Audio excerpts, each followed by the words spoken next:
This is a story about a man named Steve and his 13-year-old dog named Buddy. And up until recently, Steve and Buddy were living right here on this cement slab at the entrance to an abandoned business. And things were looking pretty bad. He spent the entire winter out here, but he survived. Buddy would snuggle up next to him on cold nights, and suddenly their luck changed. Two women came along and started talking to them.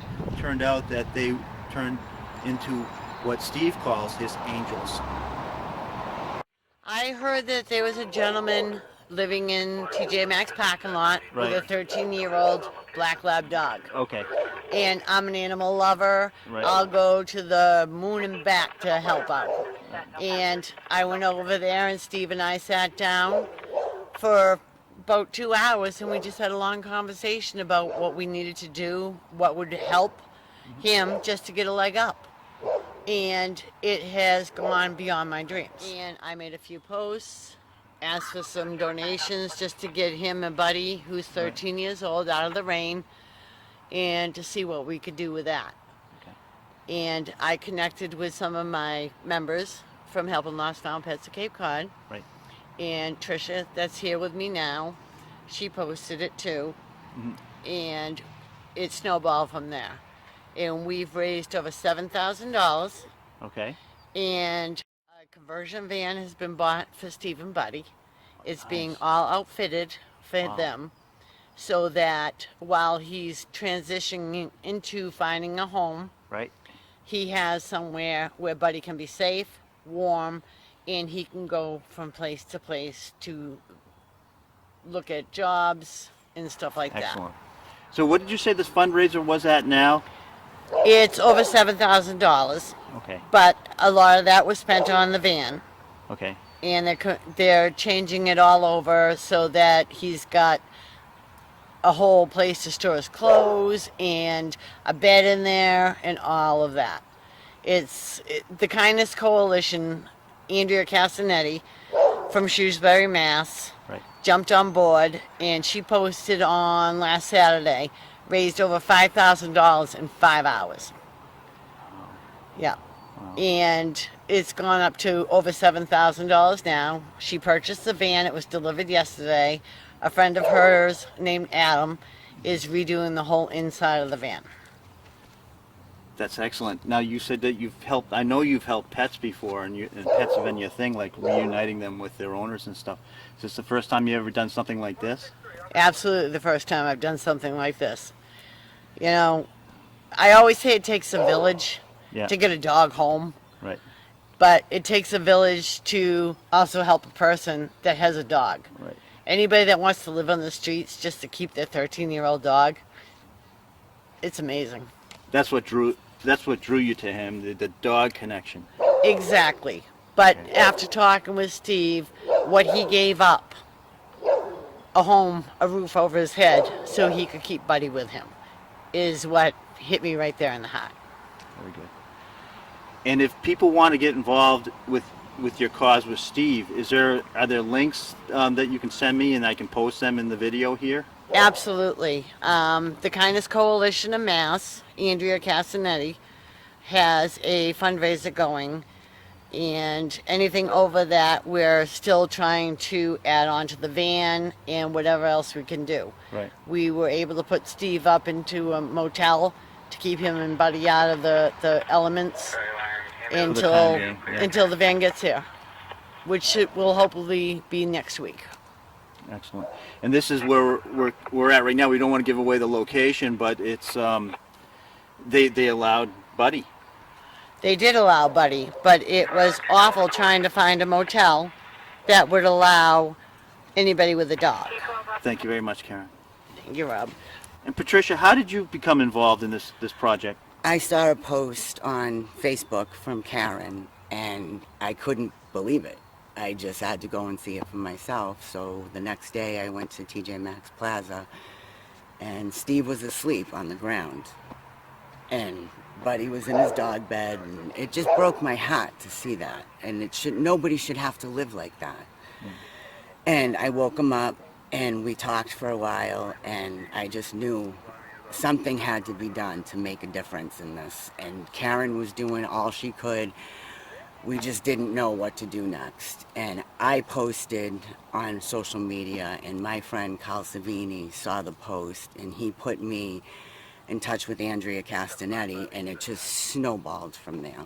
And I can't even tell you the difference it's made, because I couldn't have done that.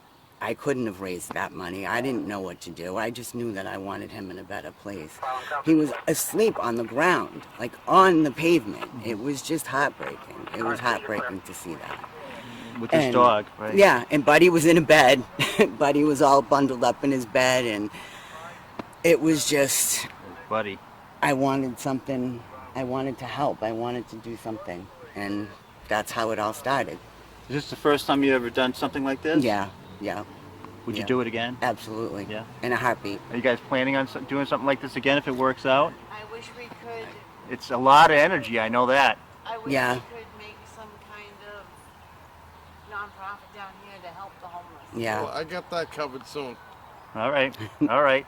Okay, so and so let's meet Steve. Come in here, Steve. How you been, Rob? Pretty good. How you doing? Good, my friend. All right. Steven, what do you think about all this? Well, man, I'll tell you. You know, Rob, you've known me for a little while. You know that I've fought for things for the homeless, like the bathrooms and things to stay open, so there's not 18,000 feces on Cape Cod and different things. Right. So we've had our little things in the past, but I got to the situation this time around where, you know, I had a choice, my dog or the apartment, and, you know, I love my dog more than anything in the world. So, you know, the dog won for that one. You know, I may have been unhappy for giving up that, but I'm happy to be with him, so we're even. As for these ladies, you know, I mean, I've got all my blankets and everything. I've made sure I'm a good homeless person that knows how to survive. You know, unfortunately, there's a lot out there that don't because they drink and do drugs, but I don't do that, so, you know, that I'm a little bit different. So anyways, they come by, and first it was Karen. She come by and she said hi and started talking to me, and, you know, let's get honest, you know, they're about dogs too. I mean, people too, I know, but it started with the dogs, you know, and no offense, if I didn't have the dog, she may not have stopped, you know, but just saying. Right. Whatever connects you, right? Yeah, but when she did stop, she got to realize, oh my God, you know, Steven's actually kind of funny. Yeah. You know, he's a good guy, he's intelligent, you know, and he's got a lot of intelligent things that need to happen on Cape Cod and get some good ideas, but just, you know, you got to meet the right people. How'd you feel when someone pulled over and started talking to you? Man, it feels good, you know, because there's been a lot of blessings in that parking lot with a couple dollars here, a couple of dollars there that I was saving, and I was putting myself in the hotel with Buddy at Cuddles and Bubbles for a while. But anyways, it felt great, you know. It felt better than getting a couple dollars, you know, because the conversation is worth more than anything. Yeah. You know, if you know somebody's willing to talk to you, you know, you're more alive. You know, you're not just looking at the ground. You know what I mean? You start looking around and seeing other things in life because you're not just being ignored. You know what I mean? And that kind of sucks. Excuse my language. Mm-hmm. When you turn around and you say hi to somebody and they just, you know, or whatever the case may be. Yeah. But that's not where we're getting at with this. We're getting at these angels of mine that came by. You know, Karen, she saw me, she stopped, she started talking to me. Next thing you know, she told me she was going to do a little thing, and she started a little something, and then the next thing you know, I get her friends coming by a lot, and then my second angel here, Trisha, came, and, you know, we talked, and, you know, I make her laugh because I'm a character. Yeah, I make you laugh sometimes. You make too, me laugh all the time, Steve. So these conversations, they went on for a little bit, and so what happened from there? Just tell us. Well, you know what? It kept going on because they cared about me too, along with the dog. You know, once they found out that I'm a good person, you know, mm-hmm. I'm trying to get out of this, but there's no way out when you don't have opportunities. These women made this opportunities. They did fundraisers. They've raised a lot of money. They've got to put me in a position where I'm able to go and try to find some side work or different things. or find a job. I can't even explain. Has anybody ever done something like this for you before? Never. I've had so much problems trying to just find a place for my dog, and that's what it's about, because nobody wants to rent the dogs, which I don't understand, but that's crazy. How do you describe your hope now compared to when you were just sleeping on the sidewalk there and everybody was just driving by?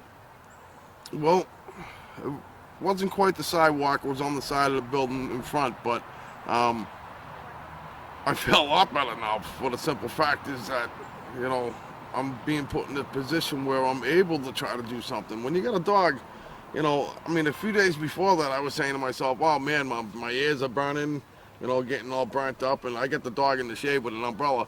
But I was like, please, God, just give me a heart attack. You know what I mean? I really felt like that, and that was the first time I felt like that in years. But then these girls come around, you know what I mean? And they changed my life. And I'm not... I mean, I can recognize that they changed my life, and I'm not just gonna waste this opportunity. My birthday is in 2 days on June 5th. 52 years old. I'm strong as an ox. You know what I mean? Yeah, you are. I got a plate in the neck, rod through the kneecap, disc on in the back, broken ribs on the side. But you know what? It's not any. None of that stuff bothers me. What did bother me is making sure that my dog had a roof over his head, and safe and warm. And that's why I slept underneath lights. Yeah. And different things through the years, you know that. Yeah. I've seen you out there. And can I meet? Can you pull Buddy in there, and I can get? Come here, bud. You guys on Come camera? over here. Buddy, come out. All right. Say hi, bud. Say hi, Buddy. Over there. Look at him. So this is. Look at him. Don't do that. This is Buddy. Woo woo. How now? That's him. How old is Buddy? Buddy's 13. Buddy, we have anything to say to the people? I love you. Have anything to say? Oh, Buddy. Buddy. Bud, I got him. I got him. Oh. You wanted to say Sorry hello, about my people? dog over there. She's not as social as Buddy. Well, you know, Buddy loves everybody, and Buddy, believe it or not, in the last 6 years has brought a lot of happiness to people's lives, picked up a lot of people's faces that are looking at the ground and started looking around. You know, he's brought a lot of happiness to other people's lives besides my own. And I'm grateful to have my dog, you know, because, you know, you got God and dog, and no offense, even if you're dyslexic, you can still read that, you know, and that's pretty much what you need. How long have you guys been together? 13 years. I've had him since he was 3 months old. He's actually a rescue dog that I rescued when I first came to the Cape. Did he keep you good company at night there, Steve? Oh man, all the time. You kidding me? Yeah. You know, he kept my heart. He kept my heart at ease. You know. Absolutely. I mean, because there's been a lot of times out here that, you know, you can get a little depressed, you can get a little sad. You know, and as long as I have my dog with me, I can pat him and give him a few kisses and tell him I love him. Oh. And then everything just goes away, man. You're going to come back and talk to me sometime. I want a little bit more about your story. Is that okay? Most definitely. Okay. Most definitely. Steve, good luck to you. We'll talk again. Rob, you're a good man. Thanks, Steve. You're a great interview, and I'll tell you what, we're going to do this again because I want to hear your backstory. Yeah, there's a lot to it, you know. I mean, it's been a life of you know, growing up with a lot of crazy things in my life. Like my dad died at 14 months old. That's why I'm so important to want to be on Cape Cod around my son, because he's 20, and I know how important it is to have a father in your life. You know, and that's my main concern of why I want to be on Cape. I love Cape Cod. It's beautiful. Yeah. You know, I mean, I don't trash it. I don't do nothing to it. You know why? Because I love it. That's why I came here in the first place, to bring my son to somewhere that is beautiful. And I plan on, you know, becoming a very rich person down here eventually, because, you know, we're gonna build a hug center eventually. That's another story for another time. I remember you talking about the Hug Center. Steve, thank you very much, and we'll be together again soon. Thank you, my friend, and you have a great day. And keep us up to date on this van that's coming out there. Oh, most definitely. These are my angels, man, and you know what? They've set me out straight. And you know what? Rob, one more shot of me, if you don't mind. Yeah. I haven't had decent clothes on for the last year and a half, man. I've been wearing the same clothes for weeks at a time because you can't get in nowhere to take showers. I mean, Duffy was doing that, but at one point it was rough. But you know what? I feel normal again. I feel like a human being. I feel like, you know what? There's nothing stopping me at this point. I've got a lot of patents, a lot of great ideas. If I could find a patent agent out there to help me out, that would be wonderful. Let's end it with Buddy. Buddy, what do you have to say about all this? I think it's a great idea, Dad. God bless you. Can I give you one more thing? Thank a few different people. There's Melissa that helped me out with some medicine. There was another doctor, Howers or something like that, that you know got me more medicine and donated some funds, and everybody with the shots for Buddy, and making sure he's got his kennel cop and his shots and different things. Clean bill of health. They told me with everything, stool, blood work, liver, all of it. They said he's very healthy, and I thank all of you that made that happen too. He's doing great for living on the street and being 13 years old, and that's all because of you, Steve. Well, it's love, man. You know what? If babies knew that they can heal bones, they'd be able to heal it because they know nothing but pure love. Is that right, Buddy? And plus, Buddy don't know he's homeless. You know why? He's with got me. a home. Yeah, he's with me. He's with the person he loves. You know. Wait, Bud. Daddy's best friend in the whole world, isn't he? Thank you, Steve. Thank you, Rob.